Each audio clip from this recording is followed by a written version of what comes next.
Tellement de choses à vous raconter que je ne sais pas comment je vais l'organiser. Bon, peut-être commencer par reprendre un petit point. Donc, vous vous souvenez peut-être, sans doute, qu'on avait regardé une équation comme ceci. Donc, avec, par exemple, des fonctions périodiques. Et donc, typiquement, on avait surtout regardé le Kp égale l'infini. Et on avait des conditions, on avait établi des conditions où on pouvait grosso modo couper en deux morceaux.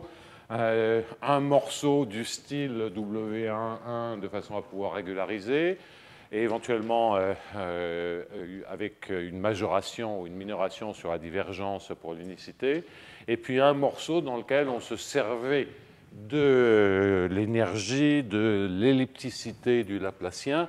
Et typiquement, on avait vu que pour la régularisation, il fallait L2, et que pour l'unicité, il fallait qu'on soit dans un espace faible qui était lié à la dimension. En dimension 2, il se passait l'espace LP, LD infini.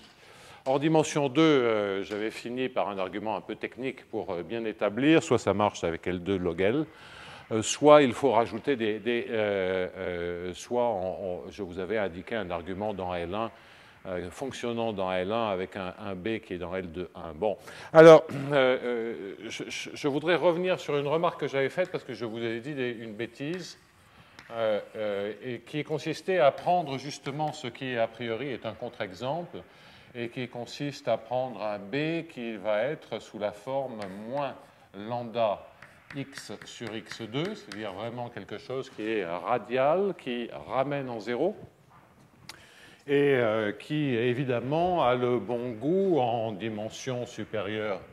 Donc, si x est dans Rd, d est la dimension de l'espace supérieure ou égale à 2, et qui ramène à l'origine. Alors, l'argument probabiliste était vraiment très, que je vous avais indiqué, était évocateur, et puis j'avais fait un argument en coordonnées radiales pour comprendre un peu le type de singularité auquel on pouvait s'attendre en zéro, et en indiquant que lorsque lambda était trop grand, bien le manque d'unicité était lié au fait que 0 était vu dans l'équation et que donc il fallait rajouter, le point 0 était vu dans l'équation, et qu'en fait on pouvait résoudre cette équation et en plus rajouter une condition en 0, ce qui est à peu près quelconque, ce qui veut donc dire qu'il y a une unicité assez conséquente.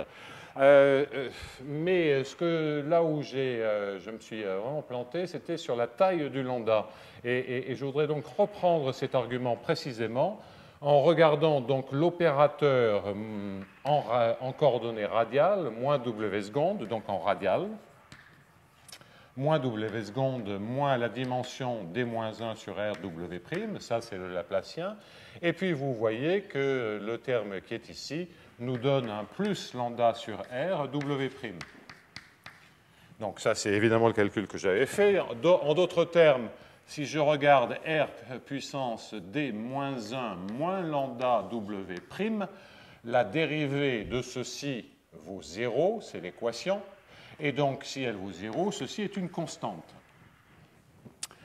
Et donc, ce que vous voyez, c'est que w' est en fait CR à la puissance alpha, où alpha n'est rien d'autre que lambda plus 1 moins d, et que lorsque lambda est strictement plus grand que d-2, et pas d-1, ce n'est pas l'annulation de alpha qui compte, c'est d-2, eh bien vous voyez que alpha est plus grand que moins 1. Et si alpha est plus grand que moins 1, on peut intégrer ça à l'origine, ça veut dire que l'on peut prescrire W en 0. Et en plus, ça vous donne une certaine régularité LP qui est liée à alpha. Puisqu'il est clair que lorsque, par exemple, lambda est égal à d-1, W' est borné carrément. Donc on voit bien les phénomènes qui sont en jeu, et que le passage, lorsqu'on prend quelque chose qui est dans l'espace de Marcinkiewicz faible, LD infini, la taille compte et que la taille critique, lorsqu'on prend juste moins laplacien, c'est d-2. Alors, ce même argument, toujours en remarque, ce même argument en dimension 2 peut être poussé en travaillant avec B égale quelque chose comme, donc cela va être moins x sur x2, et puis ici on va mettre du log de 1 sur x près de 0. Hein. Ce qui se passe loin de 0, on s'en moque. On peut mettre des coefficients comme ceci. Et on a là encore des contre-exemples.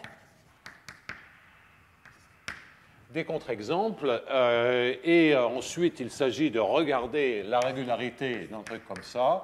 Et en travaillant bien, c'est B, donc on est en dimension 2. B est dans L2P, quel que soit P, plus grand que 1. Donc, en dimension 2, L2 infini ne marche pas, et même L2P, quel que soit P plus grand que 1, ne marche pas.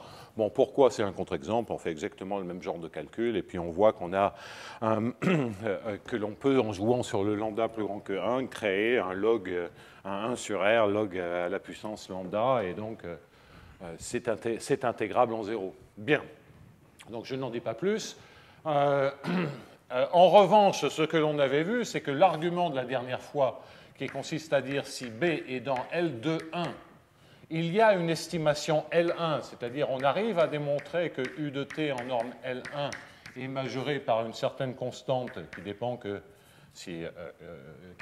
de grand T pour tous les T compris entre 0 et grand T fois U0 dans L1, que j'avais démontré par dualité, etc. Je ne reviens pas là-dessus. Cet argument montre qu'en fait, on a une bonne estimation de l'unicité, et de l'unicité donc, lorsque B est dans L2,1 en dimension 2, parce qu'on a l'estimation dans L1. En fait, la même démonstration faite la dernière fois marche dans LP, mais il y a un argument plus simple, c'est qu'au moins formellement, la norme L infini pour une telle équation, après tout ceci se justifie par régularisation, eh bien, est majoré pour tout temps par la norme initiale. Et donc, si vous avez quelque chose qui se passe bien dans L1, quelque chose qui se passe bien dans L infini, ça se passe bien dans tous les LP intermédiaires.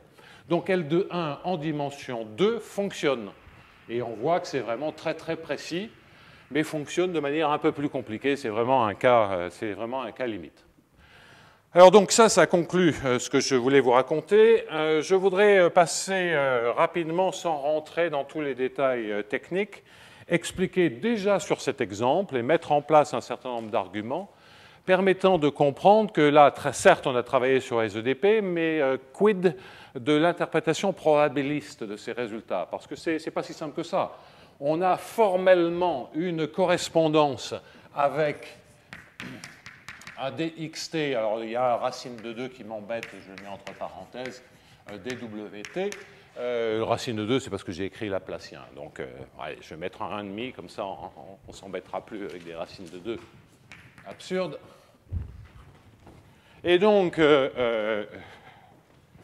on a, en tout cas formellement, une relation entre des équations différentielles stochastiques comme celle-ci. En fait, c'est une équation différentielle semi-stochastique, parce que lorsque j'ai que le brownien, de quelle équation cette équation on peut l'écrire sous forme intégrale, et donc ce que l'on a, c'est en fait une équation intégrale paramétrée par les aléas qui sont contenus dans le mouvement brownien. Donc c'est certes une équation différentielle stochastique, mais c'est une équation essentiellement déterministe bruitée, comme ceci. Et donc si B est régulier, pensez à cette équation intégrale comme lorsque vous résolvez une équation différentielle ordinaire, le WT ne change absolument rien. Donc ça c'est l'interprétation de cette équation, qui effectivement est simple si B est bien défini, et que là on a des B qui sont horribles. Le passage de l'un à l'autre formellement est que U de x et de t, c'est l'espérance de U0 de xt. Et en plus, comme on a un semi-groupe, ça veut dire que... Qu'est-ce que ça veut dire formellement? Ça veut dire que la loi du processus, et je vais écrire comme ça... non, je ne vais pas écrire avec un EX. la loi du processus n'est pas entièrement déterminée par l'équation. Ce qui est déterminé, ce sont toutes les marginales. Marginales en un temps, c'est-à-dire la loi de xt où t est donné. Bien entendu, grâce au fait que vous avez un semi-groupe ou une propriété de Markov, vous avez effectivement la loi de tout couple xt1, enfin de tout muplé xt1, xtm, parce que vous connaissez la loi jusqu'à xt1 si t1 est le premier temps. De t1 à t2, c'est comme si vous travailliez sur 0 t2 moins t1, donc vous connaissez la loi, etc., etc. Donc vous connaissez la loi de tous ces muplés, et ça vous identifie la loi complète, modulo le fait qu'on comprenne bien que ces lois fonctionnent bien sur des trajectoires continues. Alors qu'est-ce que je suis en train de dire ? Ce que je suis en train de dire, c'est que vous avez fondamentalement la loi du processus, qui est une probabilité. Je rappelle que le processus dépend de x, et comme on a ici des choses où le presque partout en x va compter, il faut faire attention à ce que l'on raconte.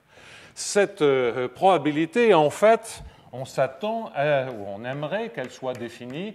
Je vais fixer l'horizon du problème pour que ça soit 1. 1 ne joue absolument aucun rôle. C'est des trajectoires continues à valeur dans RD. Donc je mets 1 juste pour fixer les idées.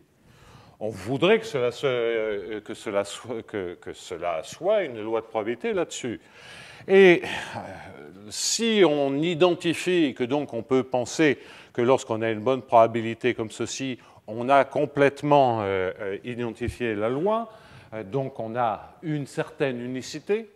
Il va falloir encore s'entendre sur qu'est-ce que ça veut dire cette unicité, qu'est-ce que ça veut dire la loi de ce processus. Déjà pour l'existence et pour comprendre pourquoi on peut travailler avec des trajectoires continues, on sent bien qu'il faut comprendre dans quelle situation, lorsqu'on a un B qui est très irrégulier, quand est-ce qu'on peut s'attendre à ce que ceci ait des trajectoires continues. Ce n'est pas tout à fait évident, parce que si le B était borné, ça serait évident, formellement. On a quelque chose qui est Lipschitzian en T, on n'a pas de souci à se faire. Mais le B, il peut avoir des singularités, il n'est même pas défini partout, donc même définir B de XS, ce n'est pas clair. Alors, l'idée là-dedans, c'est qu'on ne définit pas un seul processus. En fait, ce que l'on définit, c'est qu'on définit une famille de lois de probabilité dépendant mesurablement de X, mesurablement, il n'y a pas de continuité par rapport à X, donc dépendant mesurablement par rapport à X. Ces probabilités sont associées à la solution d'un processus comme ceci, il reste encore à définir. Donc que ça soit parce qu'on construit, on place ça dans un grand espace de probabilité pour un certain brownien, ou parce qu'on raisonne avec une formulation dite de martingale, je ne veux pas du tout rentrer dans les détails techniques, ce n'est pas ça le problème. Mais ça ne suffit pas. Ça ne suffit pas parce qu'il faut dire quelque chose sur les propriétés de cette famille. Donc la condition absolument fondamentale, c'est de dire que lorsque je prends EX de 1A de XT, donc A étant un borélien, donc ça a un sens, eh bien, on veut que cette quantité, lorsque je l'intègre par rapport à X, soit majorée par une certaine constante fois la mesure de A. Donc la notion même de solution des équations différentielles stochastiques n'est pas quelque chose d'aussi simple, c'est-à-dire que c'est d'abord une famille de solutions que l'on construit, telle que l'on est paramétrée par le point de départ, telle que l'on ait cette propriété, et ensuite, pour presque tout x, on va dire qu'on a un processus xt qui est à trajectoire continue presque sûrement, ou une solution du problème des martingales, suivant qu'on s'intéresse, que je n'écris pas, suivant que l'on s'intéresse pardonnez-moi, à une solution dite forte où on fixe ou non le brownien. Ce sont des détails techniques. C'est pas ça, la difficulté n'est absolument pas dans ces détails techniques relativement standards du point de vue probabiliste. Là, il faut faire un peu attention à cause de la dépendance en X, mais ce n'est pas très très grave. Et pourquoi ceci maintenant a-t-il un sens? Eh bien, c'est que B de xt, vous voyez que maintenant il a un sens grâce à cette deuxième propriété. Formellement, le fait que l'on puisse effectivement faire obtenir cette majoration, ça veut dire que des modifications de B sur un ensemble négligeable ne comptent pas. Ne comptent pas presque partout en X. Alors là, il faut faire attention parce qu'il y a un presque partout en X, il y a un presque sûr. Est-ce que le presque partout dépend de oméga ou pas? Donc là, il faut faire un tout petit peu attention et il faut rajouter encore une petite couche d'informations là-dessus. Mais voilà le principe pour déjà savoir qu'est-ce que ça veut dire ce bazar-là. La morale de l'histoire, c'est ce que nous verrons, c'est que presque partout en X, on peut résoudre cette équation différentielle stochastique, et B de xt a parfaitement un sens. En fait, il a des propriétés le long des trajectoires de continuité. Et en plus, on a unicité dès que l'on a construit globalement pour tous les points x des solutions qui vérifient cette estimation a priori. Donc vous voyez, quand je m'échine à démontrer des estimations a priori sur la majoration de la norme L1 ou de la norme LP par la norme initiale de LP, c'est aussi capital du point de vue probabiliste pour comprendre de quoi il s'agit, c'est-à-dire pour même formuler l'équation. Alors, on va faire des petits arguments permettant de comprendre. Donc, un fait 1, c'est pourquoi les lois ne chargent que les trajectoires continues.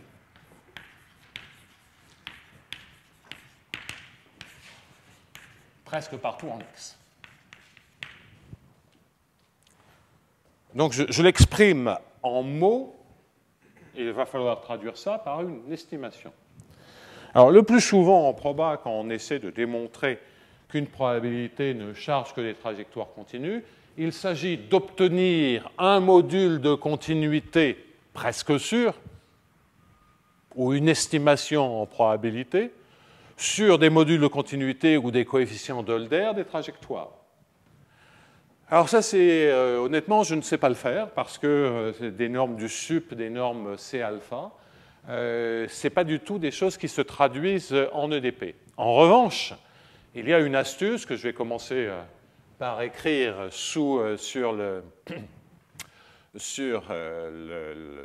dans ce cas particulier, et je signalerai tout de suite comment ça marche lorsqu'on aura des problèmes plus compliqués avec une véritable équation différentielle stochastique. En décomposant ce qui en proba s'appelle une semi-martingale en la partie martingale, là c'est juste un brownien, et puis une partie qui semble absolument continue et que donc je vais baptiser AT, qui est le deuxième morceau. Les propriétés de continuité des trajectoires de x plus wt, on les connaît parfaitement. Donc ça, on sait tout. Presque sûrement, ce bazar-là est à trajectoire continue. Donc, si on veut comprendre la continuité des trajectoires, c'est là qu'il faut travailler sur cette partie-là. Alors, qu'est-ce qu'on peut dire? C'est que si je prends, et donc ça c'est si B, et dans un certain... Oh, je pourrais faire L1, mais j'en ai pas vraiment besoin. Si B est dans LQ pour Q plus grand que 1. Alors, pourquoi? Eh bien, l'argument est somme toute très simple, c'est que si je regarde la dérivée à point, ou d sur dt, de a de t, formellement, à nouveau, on justifie ça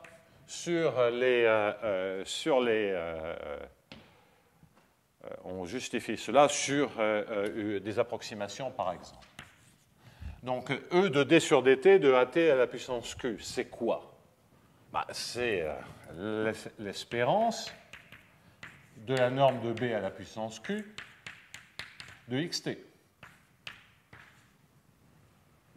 Bon, si je savais que ceci est fini, je saurais que AT est presque sûrement dans W1Q en temps, le temps est de dimension 1, c'est donc certainement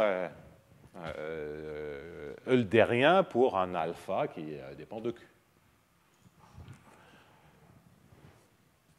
Bien. Le problème, c'est que ça, je ne l'ai pas. En revanche, si je colle une intégrale de d sur dx, donc maintenant, je fais cette construction, mais je la regarde moyennée par rapport à x, j'ai maintenant cette intégrale. OK ? Et là, vous voyez bien que les informations qui sont là, que je mette 1a ou n'importe quelle fonction dans L1, c'est la même chose. Eh bien, ceci veut dire que j'ai une majoration par c fois l'intégrale de b puissance q, et c'est fini. Cette quantité est finie, et c'est fini parce que j'ai bien démontré que presque partout en x, j'ai un objet dont l'espérance de la norme W1Q est finie. Et ça, c'est l'estimation de continuité des trajectoires dont vous avez besoin. Donc c'est un argument très simple qui montre bien que c'est presque partout en X que l'on sait ensuite que l'on a des trajectoires continues. Alors ça c'est particulièrement simple parce que le W est mis à part d'une certaine manière. Alors si on avait un problème plus compliqué, je vais tout de suite l'écrire. On ne les a pas encore résolus, ces problèmes-là, mais imaginez que vous ayez d'autres mauvais coefficients ici. Ben là, sur la partie martingale, avec un sigma qui n'est pas très bon, sur la partie martingale, si sigma n'est pas borné, ben on a toujours un petit problème. Si sigma est borné, il n'y a aucun souci. On a une martingale, la variation quadratique bornée, il n'y a rien à faire. Alors, la variation quadratique, elle est bornée, mais elle est bornée presque partout en X, mais elle n'est pas bornée globalement, donc il faut une véritable estimation. Alors, une manière de voir les choses simplement, si je baptise maintenant MT, ce n'est pas optimal pour les coefficients d'Hölder, mais ça suffit pour notre problème, c'est que le fait qu'on ait une estimation sur le support de la mesure, c'est-à-dire qu'on ne charge que des trajectoires continues, bien là, ce sera la même chose. Avec, si un sigma est dans LP, il va falloir que P soit strictement plus grand que 2. On peut gratter, hein, ça suffira largement pour la suite. Donc, il n'y a qu'en dimension 1 où c'est utile de gratter parce qu'on peut faire B dans L1, mais enfin bon. Cette dimension 1 est vraiment très particulière. Alors là, c'est beaucoup moins clair. C'est beaucoup moins clair parce que donc là maintenant, l'argument, la difficulté, c'est de comprendre. C'est de comprendre d'avoir une estimation sur le module de continuité des trajectoires de MT qui est cette intégrale stochastique avec un sigma qui est pourri. Bon, alors, l'astuce, qui est quand même somme toute naturelle et évidente, ce sera de travailler, et là j'ai travaillé fondamentalement avec un espace Sobolev W1Q, ben, quand vous avez du mouvement brownien, vous savez que vous avez au mieux, et pas tout à fait, une demi-régularité. Traditionnellement, c'est en coefficient de Hölder, les trajectoires sont presque sûrement höldériennes pour tous les exposants strictement plus petits que 1,5. Bon, Hölder, c'est très mauvais, ce ne sont pas des normes intégrales, donc qu'est-ce qu'on peut faire? Ben, on va se servir d'espace Sobolev fractionnaire. Donc, on va regarder la norme de MT dans WSP, et je vais l'élever à la puissance P, c'est pour ça que je perds un petit peu sur les modules de continuité, mais ça suffit pour avoir cette estimation sur de compacité ou d'étroitesse, de compacité étroite sur les mesures de probabilité. Donc, je regarde E, X, et puis je sais que mon seul espoir pour obtenir quelque chose comme ceci, c'est d'intégrer en X. Alors, on regarde. Déjà, on réécrit avec des intégrales.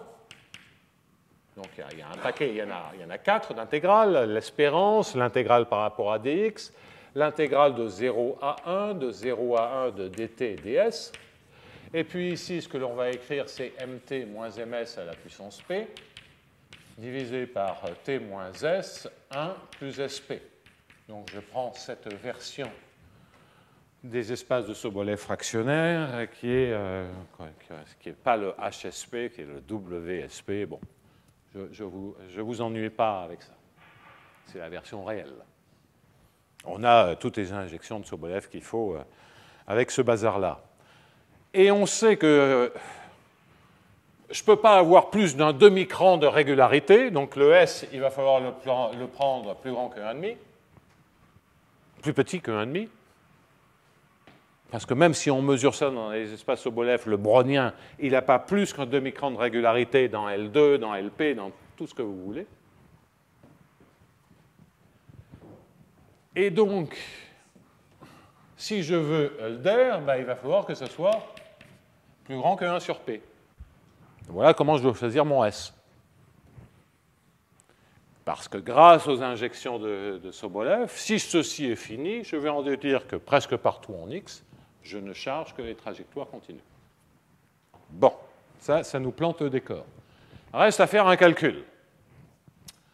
Alors, mt moins ms, je peux maintenant le remplacer par ce qu'il est, à savoir l'intégrale de SAT de sigma dw.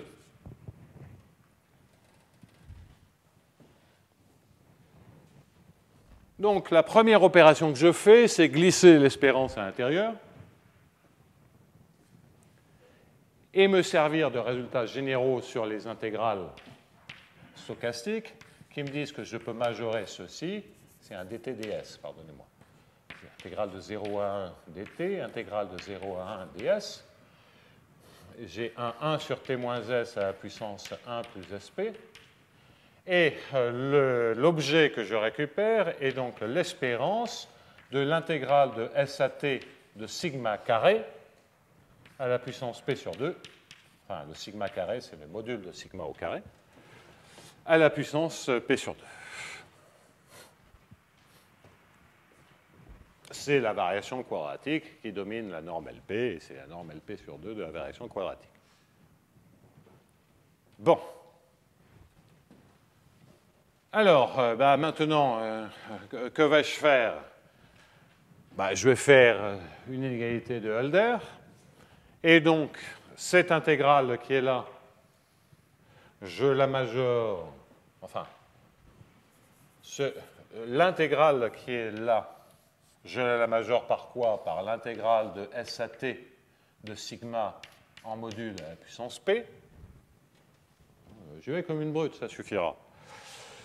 Donc ça, j'ai élevé un terme à la puissance P sur 2.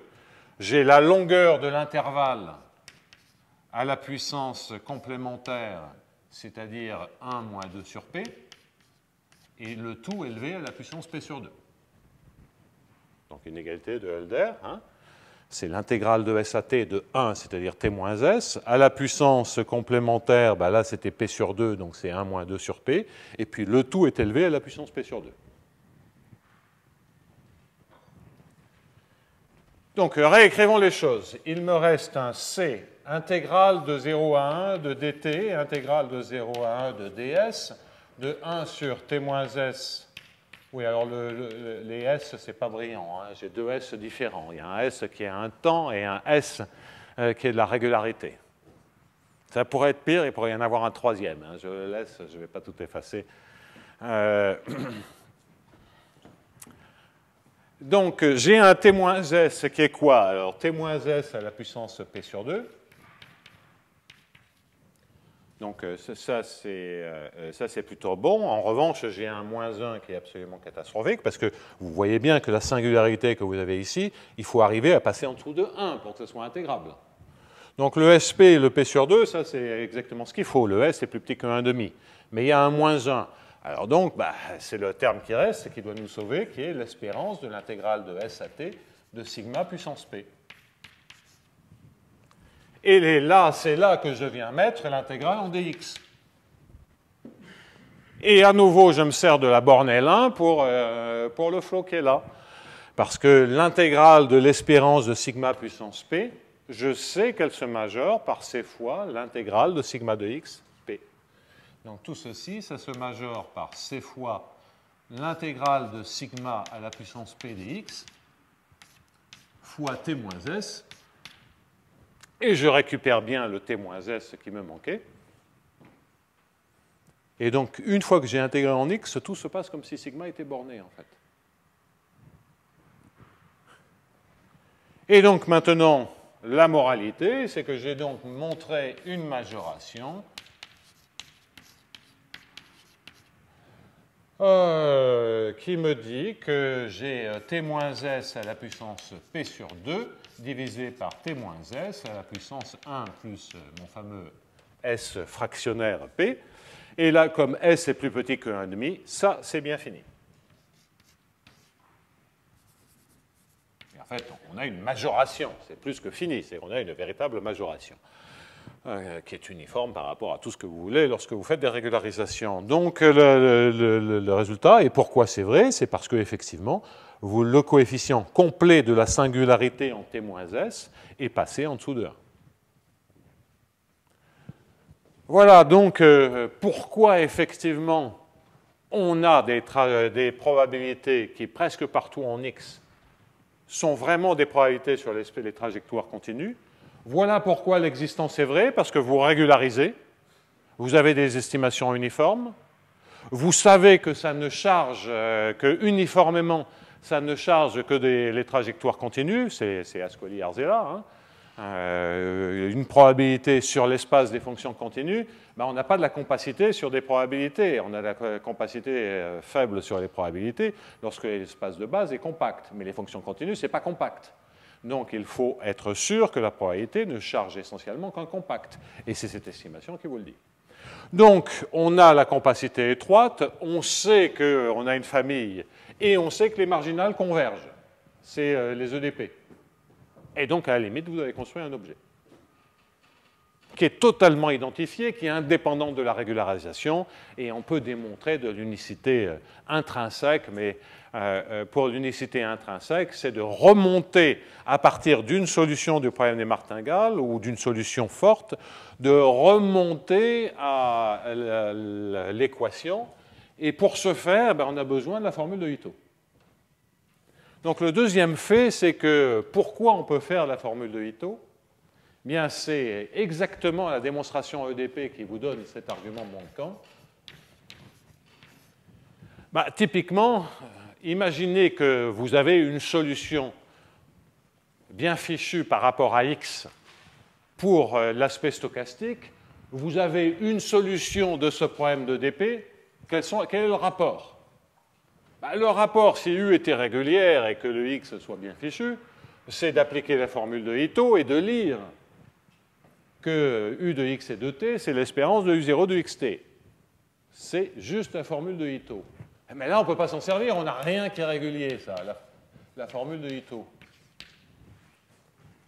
En revanche, c'est l'estimation, c'est le processus de régularisation qui vous assure qu'on peut le faire. Pourquoi? Bien, je veux appliquer la formule de Ito sur les solutions qui sont là-bas. Si j'ai quelque chose de régulier, je suis bien parti, même si le B n'est pas terrible, je pourrais toujours régulariser le B une fois que j'ai ce truc régulier. Donc là, c'est mon U epsilon comme je l'ai fait toujours jusqu'à présent. Et qu'est-ce que j'ai démontré si B était dans L2?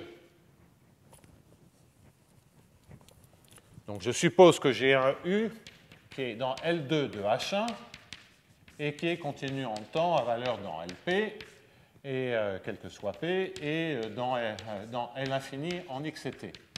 Donc ça, c'est ce qu'on a démontré par les techniques de DP. Et la question que je me pose, c'est est-ce que j'ai le droit, avec un U comme ça, d'écrire une formule de Feynman-Katz, de démontrer, grâce à la formule de Ito, que j'ai la bonne représentation probabiliste? Ben, je me sers de l'argument que l'on a fait dans la démonstration, à savoir de la régularisation. Pour ceci, si vous savez que B est dans W11 et vous servez de la borne dans L infini, et si vous savez que B est dans L2, et pour ceci vous servez de la régularité L2 de H1, eh bien, vous savez que dès que vous avez une telle décomposition, ce qui faisait partie de mes hypothèses, j'avais d'ailleurs des hypothèses supplémentaires pour avoir l'unicité. Là, je n'en ai pas besoin. Parce que l'unicité probabiliste, ce n'est pas l'unicité des EDP, c'est l'existence d'une solution pour laquelle j'ai le droit d'écrire la formule de Ito. Alors, le fait d'écrire la formule de Ito, c'est pouvoir régulariser, c'est la moitié de l'unicité. Donc bon, il y a des petits points subtils, ça prendrait vraiment beaucoup de temps à vous donner absolument tous les aspects techniques, mais ça, c'est vraiment les grands arguments, les grands principes de la démonstration. Et lorsque vous faites ceci, eh bien, vous avez un R epsilon qui tend dans L1, en X et en temps d'ailleurs, vers 0.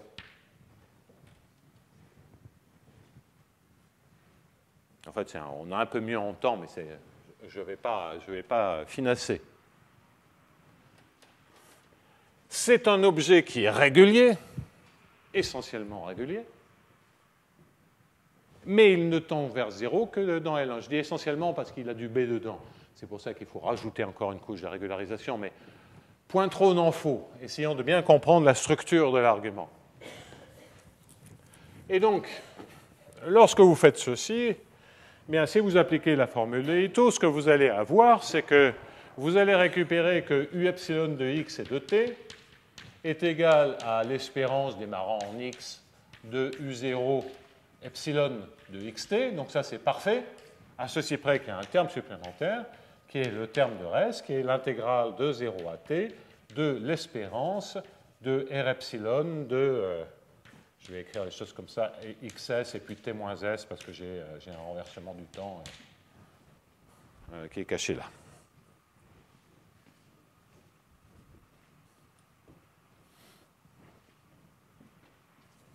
Donc j'ai presque démontré ce que je voulais, à ceci près que je voudrais passer à la limite et récupérer bien la formule de Feynman-4, à part que j'ai le terme de reste. Ben, le terme de reste, vous avez compris ce qui se passe. Il tend dans L1 vers 0. Donc, pour chaque x, c'est dangereux. En revanche, si je l'intègre en x et en valeur absolue, donc je mets tout de suite un EX et je mets la valeur absolue à l'intérieur, ben là, j'ai plus de problème. Donc, c'est ce terme presque partout en x étant vers 0. Parce qu'en norme L1, il tend vers 0, enfin presque partout. En norme L1, il tend vers 0. En mesure, il tend vers 0. En fait, presque partout en X, il tend vers 0, mais il y a encore un petit truc à dire. Bon, quoi qu'il en soit, mais en plus, on s'en fout. Donc, pourquoi ça tend vers 0 ? Ben, toujours par la même majoration, parce que ça se majore par l'intégrale de 0 à t, c'est fois l'intégrale de R epsilon, bien maintenant de x et de t moins s, dx, et donc tout ça, c'est la norme L1. La norme L1, ben, je vous ai dit qu'elle tendait vers 0. Et donc, ben, c'est fini. Ceci tend vers 0. Et donc, j'ai bien démontré que si j'ai comme ceci, ce que j'ai envie d'appeler des flots presque partout, même si pour l'instant, je n'ai fait que des choses en loi, eh bien, si j'ai démontré si j'ai de tels objets, en fait, je peux remonter aux solutions d'équation grâce au processus de régularisation, et toujours cette idée que j'ai cette majoration dans L1, où en fait on peut faire travailler aussi dans LP si on veut être un peu plus économe, qui me permet de tuer tous les petits termes dans L1, dans LP, etc. Donc vous voyez comment ce changement, entre guillemets, de point de vue en regardant toutes les positions de départ à la fois, permet de réduire considérablement toutes les hypothèses de régularité dont on a besoin. En revanche, il y a un prix à payer, c'est que je ne suis plus en train de résoudre le problème pour chaque condition initiale, mais uniquement pour presque partout par rapport aux conditions initiales. Et c'est naturel, parce que lorsque lambda est petit, je peux avoir des champs de vecteurs comme ceci. Ben, je ne peux pas partir de 0. Qu'est-ce que ça veut dire? Donc, et là, j'ai une seule singularité, mais je peux en mettre partout avec mes champs de vecteurs. Donc, ou presque partout. Enfin, presque partout. Je peux en mettre dans beaucoup d'endroits. Donc, c'est raisonnable d'exclure un certain nombre de points singuliers. Et voilà donc le processus qui permet de le faire. Alors, tout ça, ce deuxième fait, qui est la formule de Ito, permet de comprendre effectivement, en tout cas de vous donner les grandes lignes du fait que si je maîtrise bien les EDP plus ces deux petits arguments, je peux en fait résoudre de manière faible, c'est-à-dire en loi, les équations différentielles stochastiques. Je peux le faire si j'ai un résultat d'existence et d'unicité pour ces équations paraboliques et une estimation a priori. C'est-à-dire majorer la norme de U de t, par exemple dans L1, par la condition initiale dans L1. Vous voyez que c'est absolument crucial pour donner un sens à toute la construction. Le troisième fait que l'on peut, la dernière question que l'on peut se poser, c'est quid de solutions fortes? Alors les solutions fortes pour les probabilistes, c'est de dire que quand je construis une solution faible, je n'ai pas vraiment de brownien, j'ai la loi de ce processus. Une solution forte, c'est de dire je me donne un espace de probabilité avec une filtration, avec un mouvement brownien, et dans cet espace de probabilité, je veux résoudre mon équation différentielle stochastique. Donc c'est demander plus que la loi, il faut construire les trajectoires. Quand vous avez la loi, vous avez effectivement la loi sur les trajectoires, et si vous voulez construire des trajectoires, il y a des constructions quasi abstraites qui permettent de faire ça dans des espaces élargis, parce qu'on est dans des situations dégénérées, dans des espaces élargis qui permettent d'obtenir dans un certain espace de probabilité des trajectoires, mais pas dans n'importe quel espace de probabilité fixé. Donc c'est un point de vue un peu technique, mais c'est quand même agréable de se dire j'ai un espace de probabilité, j'ai une réalisation qui peut être l'espace canonique muni de la mesure de Wiener. L'espace canonique, c'est l'espace des trajectoires continues. Et lorsque j'ai une solution en loi, c'est dans un espace beaucoup plus gros, donc je ne sais pas très bien ce qu'il est. Et donc c'est quand même un peu désagréable de ne pas toujours pouvoir gérer des solutions fortes. C'est bien d'avoir des solutions faibles et de leur unicité, mais les solutions fortes représentent aussi un intérêt conceptuel évident. Donc le troisième fait, c'est que tout ce que j'ai fait jusqu'à présent, ça ne dit rien sur les solutions fortes. J'identifie des lois grâce à la formule de Ito, grâce à des approximations, ça n'a rien, ça ne me donne pas un gramme d'information là-dessus. Et donc l'astuce générale, qui évidemment est une astuce absolument classique en EDP et en proba avec des noms très différents, c'est qu'en EDP, c'est du doublement de variables. Depuis Khrouchkov, les solutions de viscosité, on sait faire ça. Et puis en proba, c'est ce qu'on appelle du couplage de trajectoire. Et là, c'est un couplage minimal que l'on va faire. Et c'est l'astuce dont je vais me servir. Enfin, il y a fort longtemps, lorsqu'avec Alain Stitman, on réfléchissait à la construction de processus de diffusion réfléchis, on avait réalisé qu'il y avait une astuce dans un article de Bismuth qui permettait d'avoir des constructions trajectorielles et donc de construire des solutions fortes. Donc le fait 3, c'est que pour les solutions fortes, pour l'équation différentielle stochastique, ne sont pas associées à cette équation-là, mais sont associées à des équations dans lesquelles on double les variables. Donc, je vais faire le doublement de variables dans ce cas-là. C'est que l'on va regarder maintenant des fonctions u de x, un grand U de x, de y et de t. Au lieu de résoudre l'équation des petit u sur dt moins laplacien, je vais mettre le moins laplacien en x, je vais mettre le moins laplacien en y, mais il va falloir que je mette quelque chose en plus qu'il va falloir payer. Et puis, je vais mettre un moins b de x, le gradient par rapport à x de grand U, le moins b de y, le gradient par rapport à y de u, égale à 0. Et donc, j'ai maintenant une équation de Fokker-Planck, enfin, oui, une équation parabolique double, pour laquelle je me pose les mêmes questions qu'avant. Bah, si je n'avais pas d'autres termes, au lieu d'avoir un Laplacien simple, j'ai un Laplacien double. Au lieu d'être en dimension D, je suis dans L2D. Donc, si avec ça, bah, je remplace D par 2D dans tous mes résultats et c'est fini. Mais je n'ai pas que ça. Et ça, je l'expliquerai. C'est que cet opérateur, il n'est pas uniformément elliptique, il est dégénéré, parce que ce que vous avez ici, c'est le Laplacien en XY. C'est-à-dire moins, avec un 2, la somme de I égale 1 à D, je vais écrire les choses, D2U sur DXI, DYI. Donc vous voyez, si vous étiez en dimension 1, vous récupérez moins, alors j'ai dit que je mettais des 1,5. Donc il y a un 1,5 et là, du coup, il n'y a pas de 2. Donc ce que vous avez, c'est 1,5 de UXX plus 1,5 de UYY plus UXY.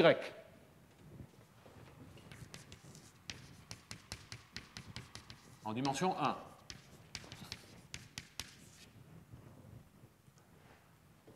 Bon, ben ça c'est dégénéré. Parce que ça diffuse dans la direction x plus y, et ça ne fait rien dans la direction x moins y. Ben pourquoi? Prenez u égale phi de x moins y. Ben, si vous prenez phi de x moins y, le premier terme, c'est 1,5 de phi seconde, le deuxième terme, c'est 1,5 de phi seconde, et le dernier terme, c'est moins phi seconde. Donc ça vaut 0. Bon, eh ben, ça ne peut pas être elliptique, hein, parce que sinon, puisque là, on a un noyau de dimension infinie. Bon, de toute façon, vous vérifiez bien que le caractère... OK. Donc, la mauvaise nouvelle, c'est que cette équation double est dégénérée.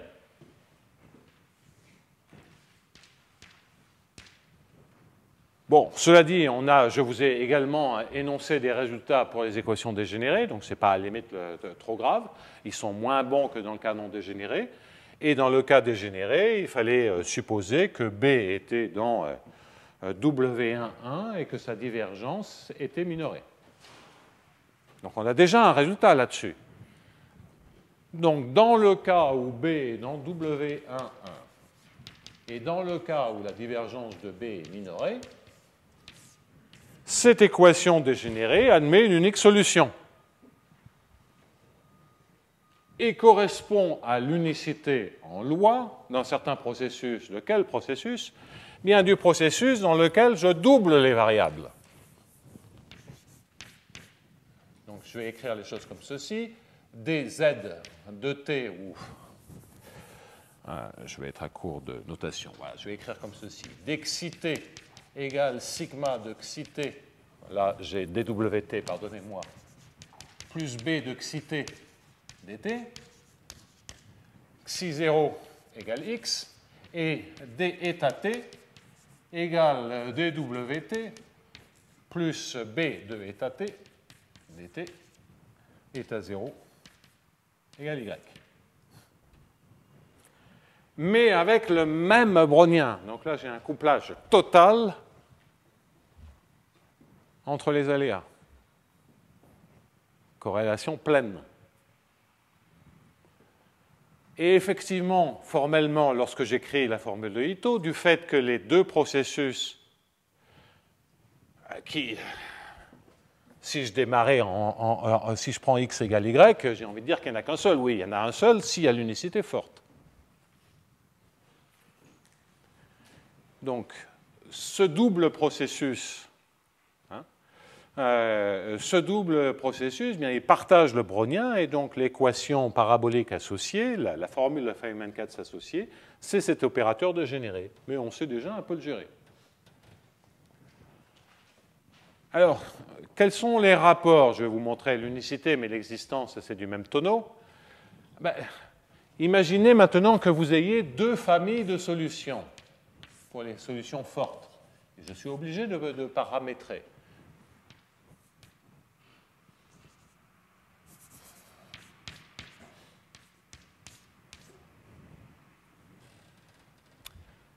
Donc, quand je parle de solution forte, à nouveau, de quoi s'agit-il? C'est ce que je vous ai dit tout à l'heure. C'est que j'élimine un ensemble de mesures nulles, presque partout en X, de conditions initiales, et ensuite, je résous mes équations différentielles stochastiques. J'ai des solutions pour mes équations différentielles stochastiques. Et qu'en plus, j'ai l'hypothèse que ces flots paramétrés par la condition initiale ne tordent pas trop la mesure de Lebesgue. C'est l'estimation dont je vous parlais. Donc je suppose que ces deux processus ont la propriété que l'intégrale sur dx de 1a de zt, où z est l'un quelconque de ces deux processus, se majore par c fois la mesure de a. Et le résultat d'unicité forte, s'il y a unicité pour ce problème-là, si le problème parabolique double est bien posé, le résultat d'unicité forte, c'est que si vous avez effectivement une telle famille, deux familles de processus qui sont presque partout en X, solution de l'équation différentielle stochastique, et qui tous les deux ont cette propriété qu'en moyenne, la mesure de Lebesgue n'est pas trop perturbée par le flot,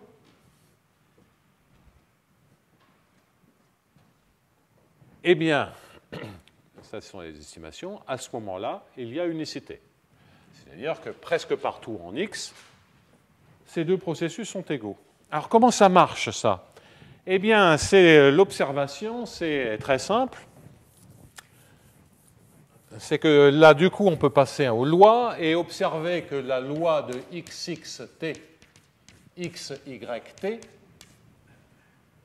bien, la loi est associée à cette équation-là.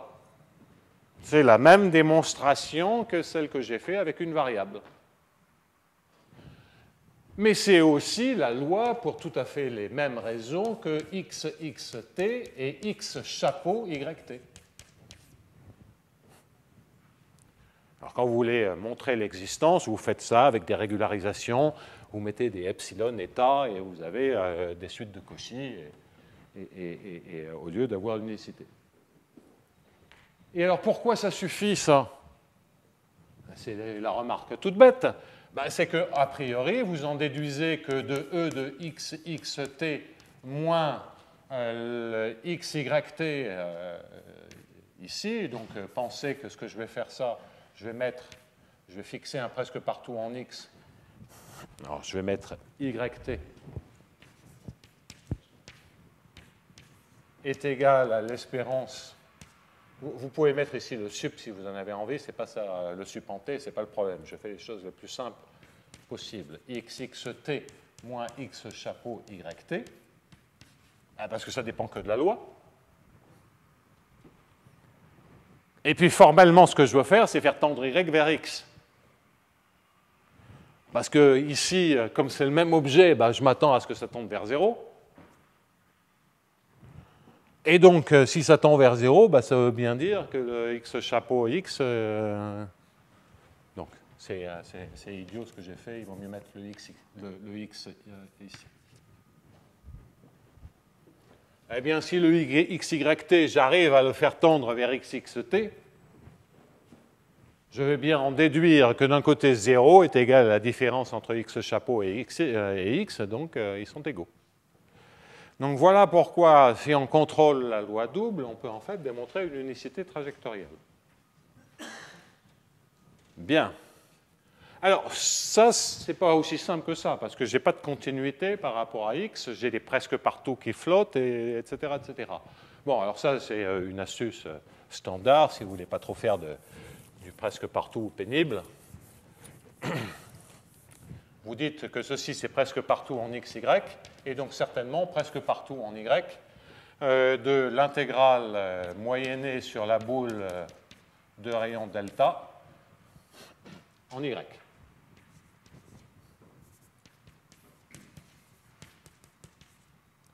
Et après, vous servez du théorème de Lebesgue pour vous assurer que ça converge vers ce qu'il faut, parce que là, il n'y a besoin que de la mesurabilité par rapport à x pour être sûr quand delta tend vers 0, presque partout en x, vous en déduisez donc que E de xyt moins xyt, c'est-à-dire 0, est égal à l'espérance de x chapeau xt moins xxt CQFD. Bon, alors voilà, donc voilà pourquoi les équations, et en tout cas sur ce thème d'équations paraboliques avec des mots et coefficients, j'arrête là l'incursion probabiliste parce que j'ai mis en place tous les arguments qui permettent de traduire ce que l'on sait faire en EDP du point de vue probabiliste. L'aspect compacité étroite des lois, ce sont les estimations sur le module de continuité de trajectoire, je l'ai montré. La formule de Ito, c'est la démonstration même de l'étude des EDP et le processus de régularisation avec toujours, vous voyez, partout le contrôle, hein, ce fameux contrôle de la manière dont la mesure de Lebesgue est transportée par le flot en moyenne. C'est ça qui vous assure que l'on peut également se servir de la formule de Ito. Et que donc, si j'ai l'équation parabolique simple, j'ai des solutions faibles, c'est-à-dire je contrôle la loi du processus. Si j'arrive à doubler les variables pour l'équation dégénérée, j'ai en fait même des solutions fortes et une construction trajectorielle des processus. Voilà l'éclairage, l'application entre guillemets probabiliste, enfin la construction de processus qui sont cachés derrière ces équations. Je reprends donc le fil après. Alors, vous voyez bien que là, je vous ai fait une esquisse de cette correspondance entre proba et EDP, parce qu'il y a énormément de détails techniques à régler, mais sont vraiment plus que des détails techniques. Toutes les estimations sont là. Le reste, c'est purement technique. Et relativement standard. Des adaptations d'arguments tout à fait classiques. Donc, le résumé, c'est que ce dictionnaire, ce passage des EDP aux équations différentielles stochastiques se passe très bien, y compris dans des cadres de coefficients irréguliers, à condition que l'on maîtrise bien les équations, qu'elles soient simples ou doubles, et qu'on ait cette foutue estimation. Hein, sur la norme L1, pas la norme L infini, ce n'est pas le principe du maximum. Donc c'est absolument ça qui est crucial. Et qui est de dire, et ce qui est quand même très naturel, c'est bien entendu de comprendre comment en moyenne, hein, puisque si vous commutez, je reviens à ceci, c'est comment en moyenne, lorsque vous prenez une telle famille paramétrée par x, donc ça c'est une manière de voir le transport de la mesure de Lebesgue par le flot, et cette estimation, s'il n'y a pas l'espérance, vous dit que la mesure image est une mesure qui a une densité par rapport à la densité bornée par rapport à la mesure de Lebesgue. Hein, c'est exactement ça que ça vous dit. La seule chose, c'est que ça dépend du tirage aléatoire qui est fait, et que ce que vous demandez, c'est que cette information, vous ne demandez pas à ce qu'elle soit vraie presque sûrement en oméga, vous demandez à ce qu'elle soit vraie en moyenne. Et donc, à partir du moment où vous écrivez les choses comme ceci, vous pouvez vraiment travailler presque partout en X en faisant attention. Mais modulo le fait de faire attention, tout est comment dire, codé dans ces EDP-là. Bien. Alors, il me reste deux choses à faire si je veux vraiment comprendre ces EDP. Une première chose, c'est bien entendu aller au-delà du Laplacien. Une deuxième chose, c'est de réduire sur le U0. Alors, je vais commencer par réduire sur le U0, étant entendu que je préfère tout faire dans ce cadre qui est un peu plus simple, parce qu'il n'y a que du Laplacien, et qu'ensuite, on n'aura plus qu'à comprendre qu'est-ce qui se passe lorsque je passe du Laplacien à des coefficients plus compliqués. Donc, je mets tout en place, et maintenant, ce que je vais éliminer, c'est P égale l'infini. Et donc, je vais prendre un P quelconque. Et l'objectif, c'est de démontrer sous les mêmes hypothèses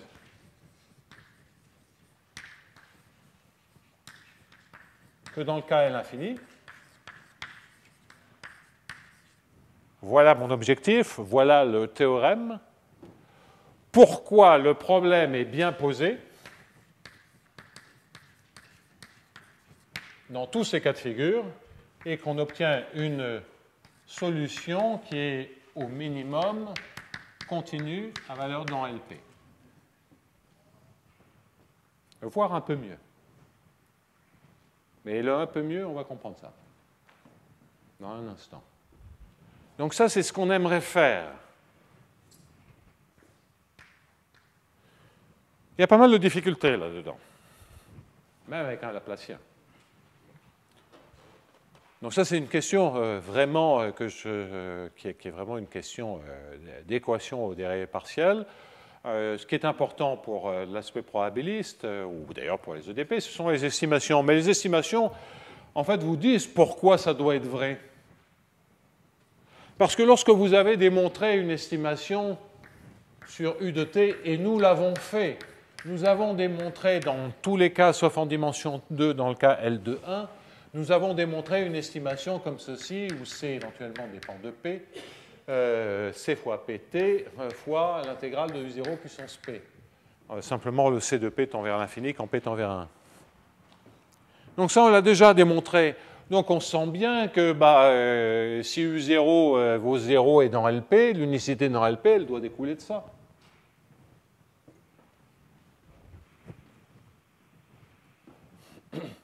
Bon, alors, donc il y a un C, et en fait on l'a même démontré pour tous les P supérieurs ou égal à 1. Pour P égale 1, ça nécessite le puissance, la divergence minorée, donc c'est pour P strictement plus grand que 1, et dans le cas P égale à 1, sauf si la divergence est minorée, on a une estimation moins bonne, mais suffisante pour les probas. Donc ça, c'est un C qui dépend de l'intervalle, quel que soit T, appartient à 0 dans T. Donc, le cas est l'infini. Sous les hypothèses que l'on a gérées pour obtenir un problème bien posé dans l'infini, nous a permis de démontrer des inégalités comme ceci, en tout cas si U0 est dans l'infini, puisque c'est là qu'on sait qu'il y a une solution.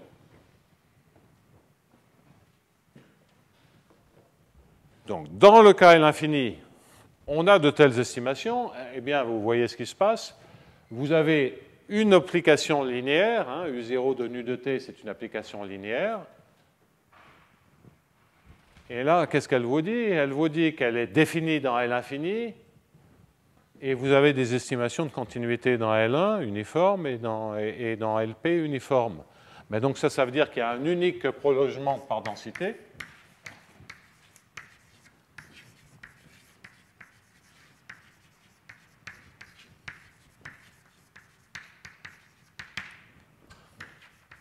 Dans Z0t, dans Z0 l'infini LP. Puisque la norme uniforme ne dépend que de la norme LP U0 et que c'est linéaire. U0 donne U de t est une application linéaire.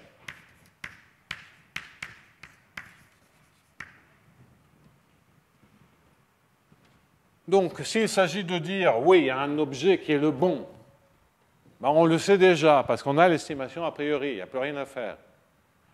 En revanche, ça vous dit que si vous prenez un U0 qui est dans LP, vous le tronquez, vous laissez la troncature aller vers l'infini, c'est-à-dire vous l'approchez dans LP par quelque chose de borné, bien vous savez tout de suite que les solutions, grâce à ces estimations, convergent uniformément en temps dans LP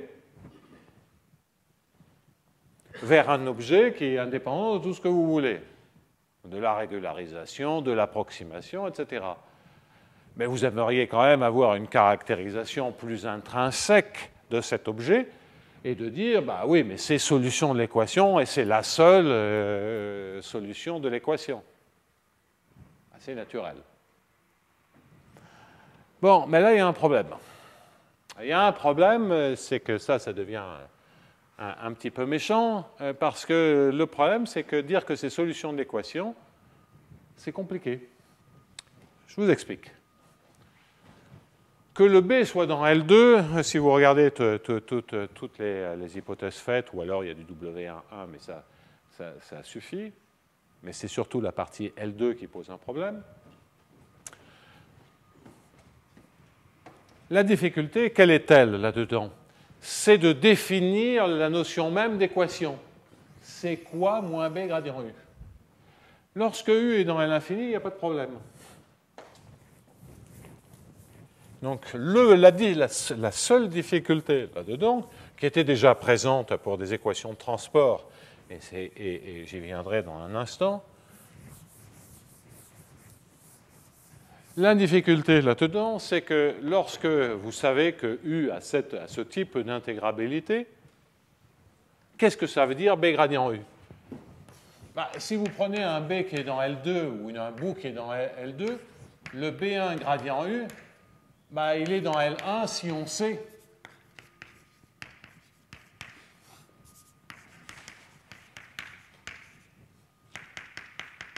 C'est-à-dire si vous avez une estimation d'énergie. Mais une estimation d'énergie, j'oublie plein de problèmes techniques, elle n'a aucune chance d'être vraie si le P ici est plus petit que 2. Pas possible si P égale à 2.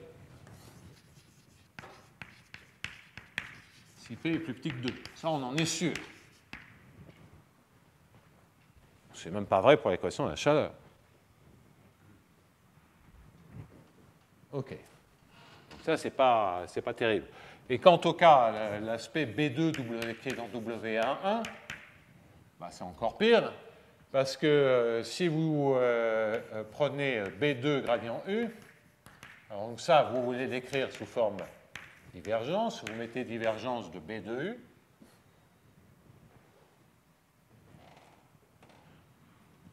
moins divergence de B2 fois U. Donc ça, c'est dans L1. Et donc ici, il vous faut du l'infini. Hein. Donc là, on est mal barré si P est strictement fini. Mais même pour cette partie-là, il y a un problème, parce que si c'est dans W11, c'est que uniquement dans LD sur D-1 en général, et donc le U qui est ici, il faudrait qu'il soit dans LD, dans la dimension. Et à nouveau, si je prends un P qui est petit, proche de 1, je n'aurai pas ces informations. Donc là, il y a une vraie difficulté. Et ce n'est pas une difficulté... vous ne pouvez pas espérer que le U soit mieux que ce qu'il est pour l'équation de la chaleur, et déjà, il y a un problème avec l'équation de la chaleur. Alors, c'est quoi la morale de l'histoire? La morale de l'histoire, c'est qu'effectivement, on n'a plus le droit d'écrire l'équation pour U. Ceci était un problème qu'on avait déjà rencontré lorsqu'on avait le Laplacien, lorsqu'on n'avait pas le Laplacien, c'est-à-dire lorsqu'on avait une équation de transport. Le même problème se pose. Il était évacué par la notion de solution renormalisée sur laquelle je n'ai pas insisté parce que j'ai dit qu'on y reviendrait. Et là, il va falloir se coltiner en plein. Cette histoire de solution renormalisée, c'est de dire, une des difficultés que l'on rencontre là,